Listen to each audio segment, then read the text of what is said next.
Time for business, and Matthew's here with us today. We've seen process in Spain overnight, and today the country's budget's going to be unveiled. Yes, and we're looking to see probably up to around 40 billion euros of extra savings. This is on top, of course, of everything else we've seen so far. We'll get details early this afternoon of what's going to be included, but what's likely, we think, are some moves to increase the retirement age. That won't be very popular. Also freeze public sector wages. They've already been frozen, but that will be continued, and also introduce a financial transaction tax.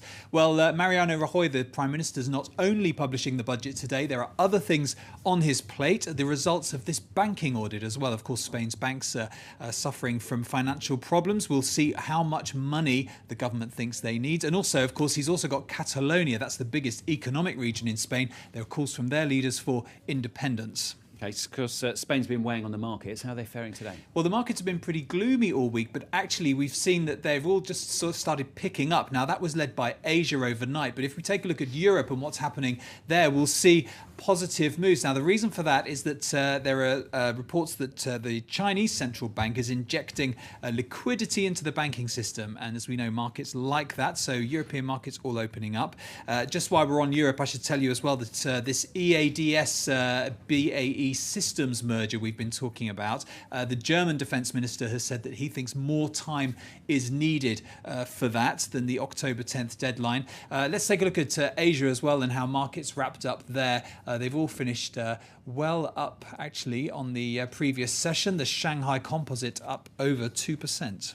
Okay, let's depress us all again. Here in France, unemployment reaching a significant milestone. It's quite incredible, these figures, aren't they? Yes. Now, this wasn't a surprise. It had been well trailed in advance, but 3 million people just over are now unemployed in mainland France, and it's actually the 13th monthly increase in a row, and it seems that older people in particular are being hurt by the worsening job crisis.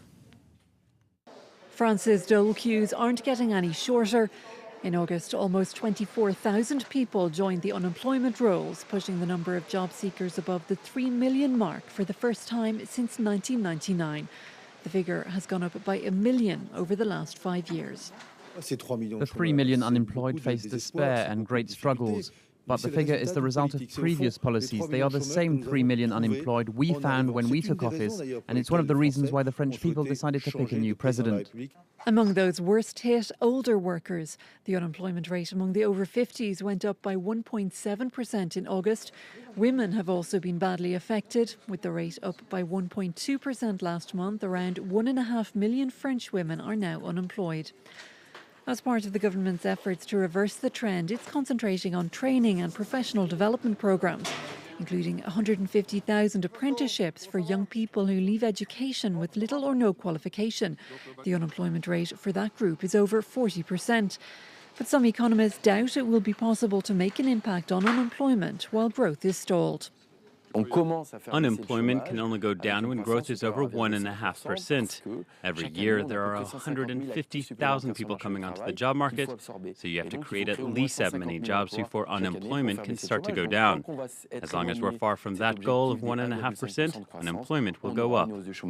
Adding to the woes is the news that some of France's biggest companies like Peugeot or the pharmaceutical giant Sanofi are planning major redundancies over the coming months. Yeah, lots of cars there. We're talking today now. It's the opening day of the Paris Motor Show, isn't it? Yes, it is. And this show is opening at a difficult time for car makers. Sales in Europe have been down for the 5th year running. Well, our correspondent Stephen Carroll is at the Paris Motor Show this morning, and we can go and join him live. Good morning, Stephen. Good to see you there. Can you tell us the mood at the show this morning? Good morning, Matthew. I mean, you wouldn't know it to look around you that, as you've been saying, Europe's car industry in particular is in difficulty. We've seen, as you've said, the 5th consecutive fall in sales this year, 7% down in the last year, and that's prompted a whole range of warnings from car makers about their future figures and how their performance is going to be. The most recent of which from the CEO of Renault, Carlos Ghosn. He's been saying their sales are coming under pressure. They already fell by 3% in the last year. PSA, Peugeot Citroën, we know they've been having problems here in France. They're undergoing a massive restructuring plan. Their CEO said earlier this summer the company was burning some 200 million euros a month just trying to stay afloat. Volkswagen, to one of the Europe's largest car maker, one of the ones that hasn't been so badly affected for a couple of reasons. There's a warning from them earlier this week too, that to their workers that things are going to get more difficult as time goes on. The interesting part of what the sectors of the industry that are doing well, luxury cars are doing better. That Audi part of Volkswagen's brand is still pushing up sales, and also China being a big growth market, that's where everyone's sales are increasing, but there's worries there too. As their growth slows down, will those sales fall too? So, Stephen, any big announcements? What other news can we expect from there? You can expect, we're told there'll be 100 new car models unveiled during the course of the show. Which ones you're going to be interested in probably depend on whether you're looking at it more as a driver or as a car fanatic. We're expecting Volkswagen Golf's seventh incarnation. It's going to be a lighter car, consume less fuel. A similar innovation from Range Rover. Their new Range Rover is going to be 300 kilograms lighter. The idea being, again, to reduce the amount of fuel consumption as oil prices go up. Now, the difference, that's a theme that's running across all of the innovations that we're seeing or expecting to be announced here today. One that I can show you, which is just behind me here, is the Mercedes B-Class. It's going to be a new engine powered by natural gas, so behind me here in red. The innovation, they say, is going to reduce the cost by 50% of how much it's going to cost to run the car. A couple of other innovations we're expecting too. One I'm looking forward to certainly is the Smart 4 Stars, which is said to have a video projector in its bonnet, so you can have your very own drive-through movies.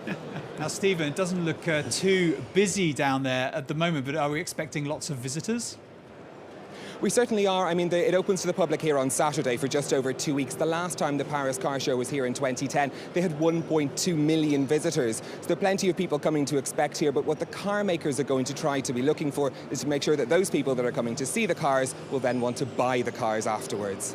Stephen Carroll there at the Paris Motor Show, enjoying all the cars. Thanks very much. Well, now let's get some more of the day's company news. And there's potentially more bad jobs news in France. A French newspaper reported that the steelmaker ArcelorMittal is closing its facilities in Florange. 550 jobs are at stake. The industry minister Arnaud Montebourg will travel to the site today. Fashion retailer Hennes & Mauritz says its profits were up 1% in the 3 months to September. The company said bad weather in August held back sales. H&M has also announced plans to launch a new fashion brand next year. And Crédit Agricole is in advanced talks to sell its Greek subsidiary. The French bank says a sale of Emporiki could be made in the next few weeks. 3 bidders are known to have offered to buy the troubled lender. Emporiki has saddled Crédit Agricole with billions of euros in losses. Finally from us, it seems that being born under a certain star sign could help your wealth. What's this about, Matthew? Yes, now I was very interested in this because this is the Hurun report. Now they ranked the 1,000 wealthiest individuals born and brought up in China. Right. They noticed something interesting, which was that more of those people, or rather a disproportionate amount of those people, were born under the sign of the rabbit. And of course, that's one of 12 animals in the Chinese zodiac. I think we can have a look and see which do best. Now, of course, the snake after that, the dragon after that as well. Now I know what you're thinking, and that is, well, what sign am I? So I helpfully pulled together a little chart just showing of those top 3, which years you have to be born in to see if you're a rabbit, snake, or a dragon. You don't have to reveal your age here, Stuart, and nor will I. But I don't mind. You can see whether you're any of those. I can tell you that I'm not. Sadly, neither am I. in either of those. I know what I 3. am. I'm a dog, which was about halfway down. Yes. Oh well. There you go. Never mind. That's obviously why I'm still working at France Bank. Matthew, thank you very much. Matthew Warren with the business news. More, of course, business coming up during the day here on France 24. The very latest news for you with Claire after the break.